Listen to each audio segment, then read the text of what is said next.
Welcome to my designer class. My name is Mercy and I sell Stampin' Up products.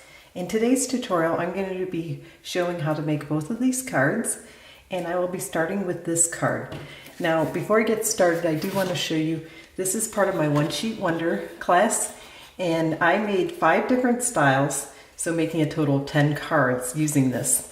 For this card, I used this piece equivalent of, and then the one I'm going to be showing is this one, and then over here these 2 pieces are what brought in for here. The second cards I'll be making are slightly different but basically the same. So I will get started, and if you have any questions about dimensions, I will be having those listed in the comments below. So let's get started. Okay. So I did do some things ahead of time. Here is my layer, and what I did is I attached it to some white cardstock at the back here. So what I will do, and here's my base. We're going to use the soft sea foam instead of the Flirty Flamingo. And I also wanted to mention this DSP is all my love. So if I forget any of the things, I will try to list it in the comments below. So it would be helpful to use your foam mat at this point, but I seem to have forgotten to bring it over. But I'll go ahead and just show a little stamping. So just make sure it's well inked, and that looks very well inked to me. That's perfect. You don't want over inked, but you definitely want well inked. And then I will stamp here that cute little lollipop, I guess they are. It's adorable. And one of the tips I have for this is make sure you leave enough of like white space below so that you can help attach it behind the cake. So that's my tip there. And next I will go ahead and bring in the cake punch. This one is called Cake Builder. I guess it's not cake punch. And I've gone ahead and embossed them, and I use some Dazzling Diamonds in with my Silver Embossing Powder just to add some sparkle and to carry my theme throughout. So I will quickly go ahead and punch this out. And I just wanted to show this part because this punch does such a great job, as long as you line it up right. There's some user error potential. Okay, and I did color some of these. So I will go ahead and do this, cut this out. I'm not going to show you all the coloring, but I will talk a little bit about some of the colors I used.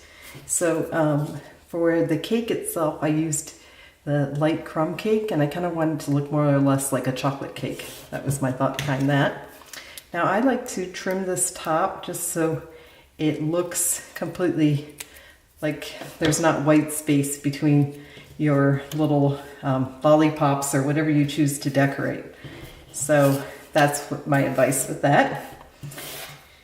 It's super easy, and I've gone ahead and colored one of my lollipops, and you can see I left this little white space below so that I can attach it to the top of my cake. And I like using the liquid glue because then I can just manipulate it a little bit, turn it, whatever. And I want it to look reasonably straight. So that is my advice with that. And then here is my cake.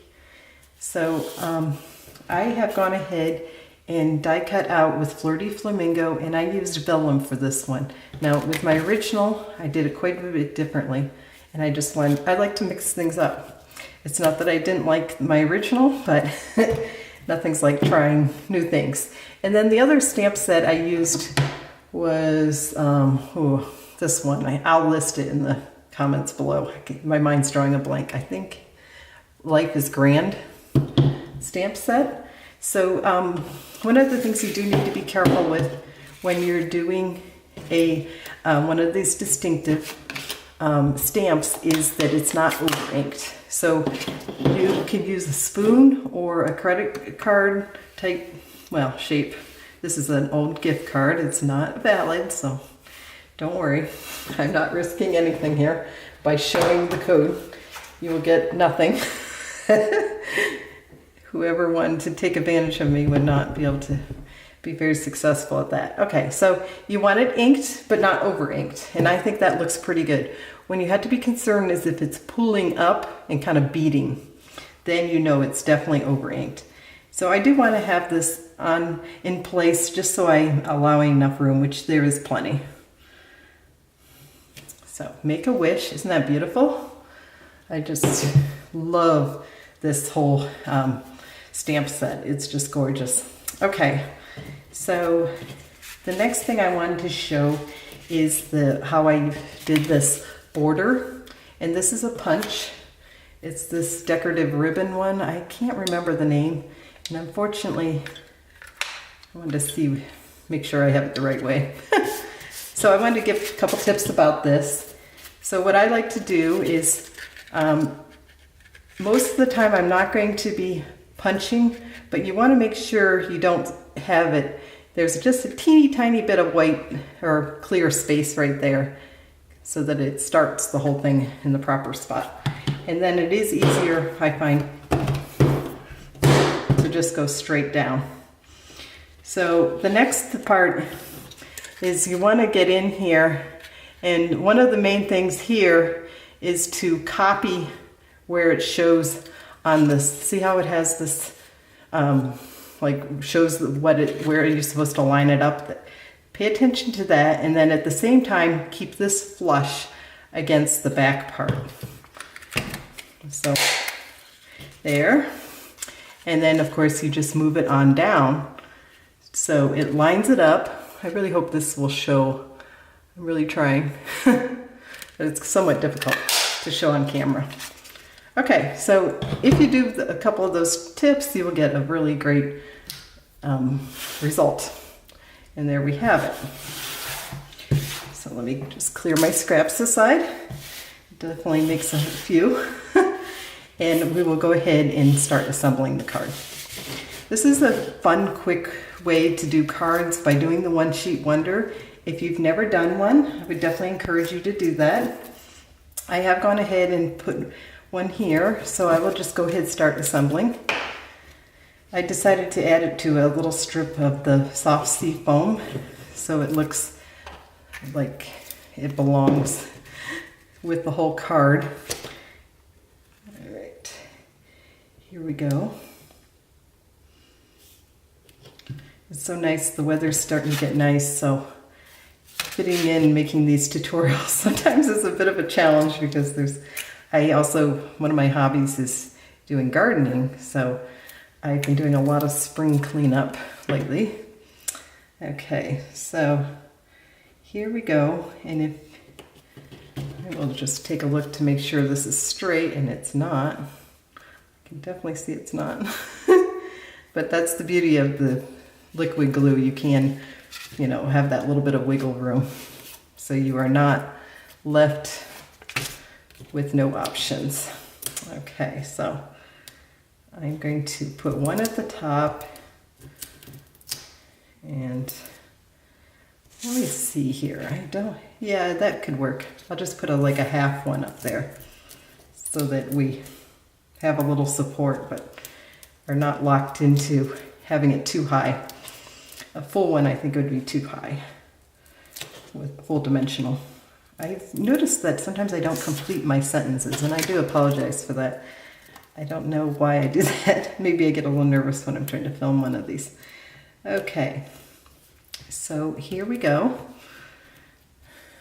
And now it's time to start assembling the cake. Now with my other one, I only elevated the cake, but this time I thought maybe both.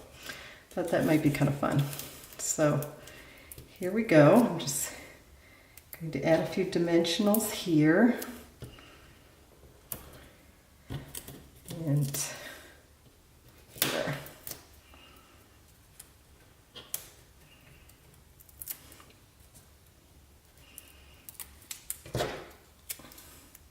But before I add this, I do want to go ahead and add my cake.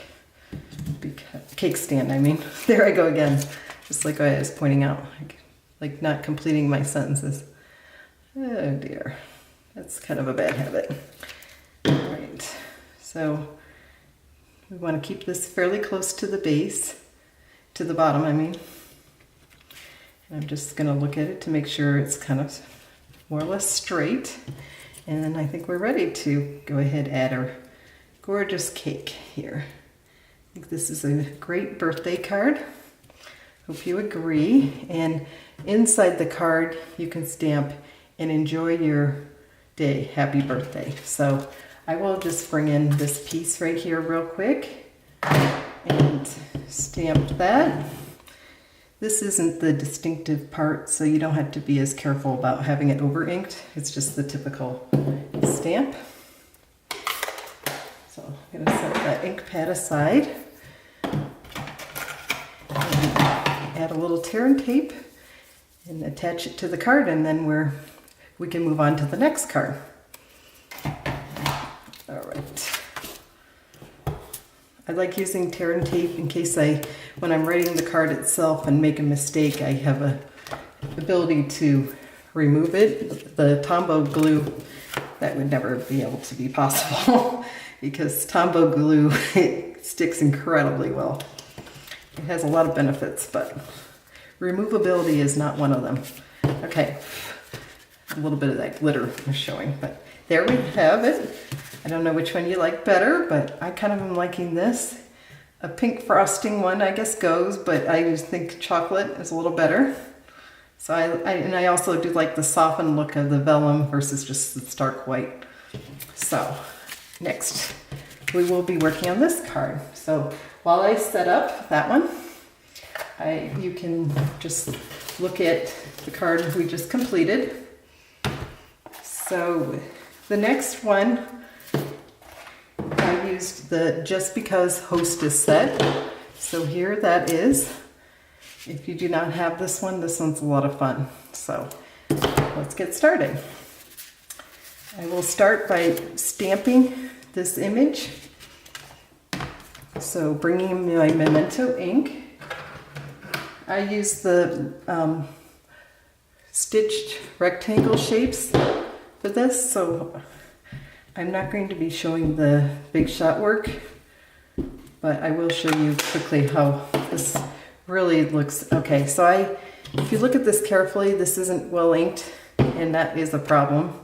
So this is one of the reasons I do like inking on with a larger stamp. In particular, take the ink pad to the stamp just to make sure that I have it well inked, and then you are more likely to get a good result. So that's how it looks.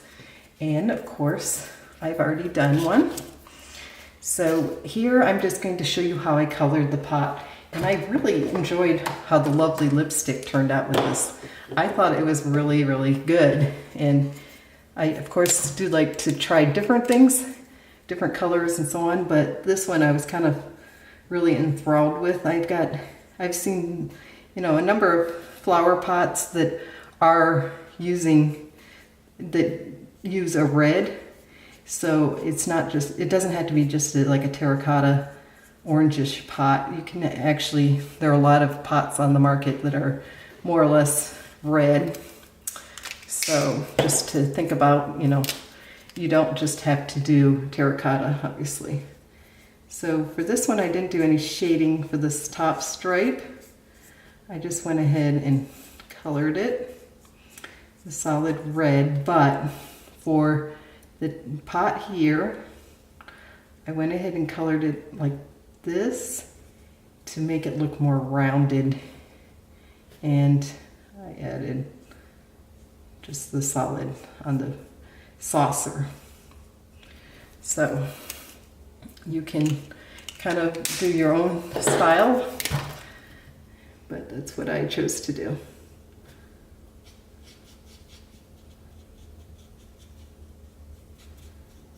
I do definitely like using the blends. They are really quite beautiful. Now, here I have it, and it's kind of a little too obvious for me.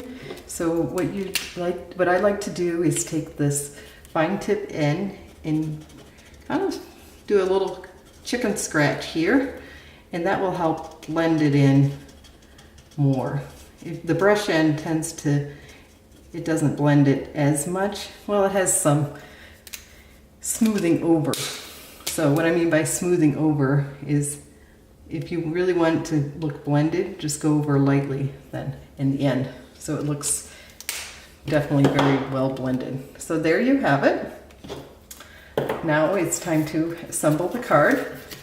Here are some of my pieces. As I was saying, I'm definitely going to do this one a little differently. So I need my dimensionals. I'm not seeing, oh, my card is covering the big dimensionals. Well, we'll use that little baby one there. You don't need to use a ton of dimensionals to hold it up. It's actually surprising.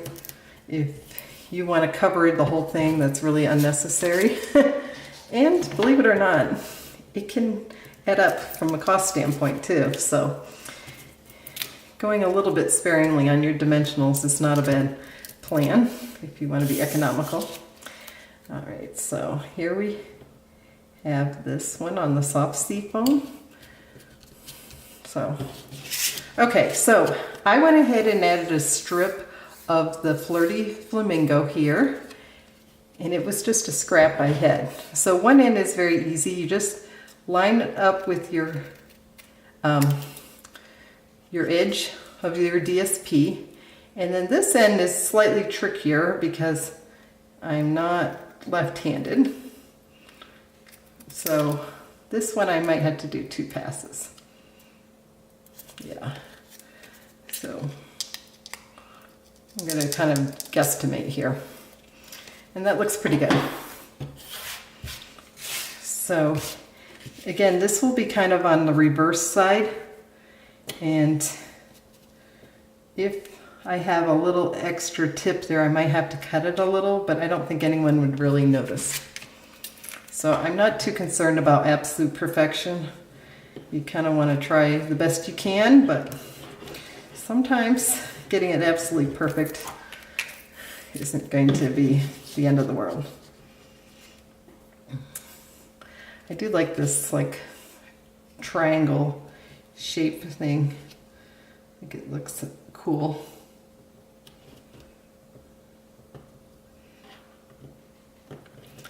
Okay, so there we have it. And again, I'm just going to snip this, and I'm not going to worry that it's not a perfect sharp angle. It's cool by me. So the next thing I want to do before I add this is the ribbon. Now this is the lovely lipstick ribbon. It comes in a twin pack with the in the occasions catalog with a narrow flirty flamingo ribbon, which I've almost used up the Flirty Flamingo. I was really crazy about it. Used it a ton, but I'm actually happy when I pretty much use up a product before the next catalog comes out, because usually with ribbon it doesn't necessarily carry over. So that is a good thing in my book. It shows that I made a choice that I was really happy with. Anyhow, oh, that's right, I'm doing this reverse. I'm like, why is that kind of looking, I'm doing it reversed. Okay, sorry about that. So, because, I'll bring this one back in, we're doing the flip side, I need to reverse everything. So the ribbon is over here instead of here. So, if this paper wasn't directional, you could flip it over, but because it is directional, I'm definitely going to stick with this plan. All right. As I was saying, this card I was really happy with how it turned out. Really pretty. So, and thinking of you is actually fairly neutral greeting, I think. Could mean a good get well. It could be a get well, or I don't know, someone you kind of haven't been in touch with for a little bit. That would work too. And let's make this. So, just trimming up the tails. So there you have it. Bring back in the original. And then I'm going to bring in these cards and show you how they turned out. So this one sheet wonder, again, 5 different possibilities, 5 different designs, and I did come up with this template myself. So, and then inside the card, you can add these little strips. So I think, I'm not sure if I have, yeah, I did. So you can see here, I put a little strip here. So maybe I'll add something here too. So just an FYI, and this is the reverse side of this pattern. Okay, so I will now just show the cards we just completed. Thank you so much for watching. If you enjoyed this tutorial, please give me a thumbs up and consider subscribing. If you would like to place an order with me, please email me at mewants3@gmail.com and I will help you place an order. Thank you again and happy stamping.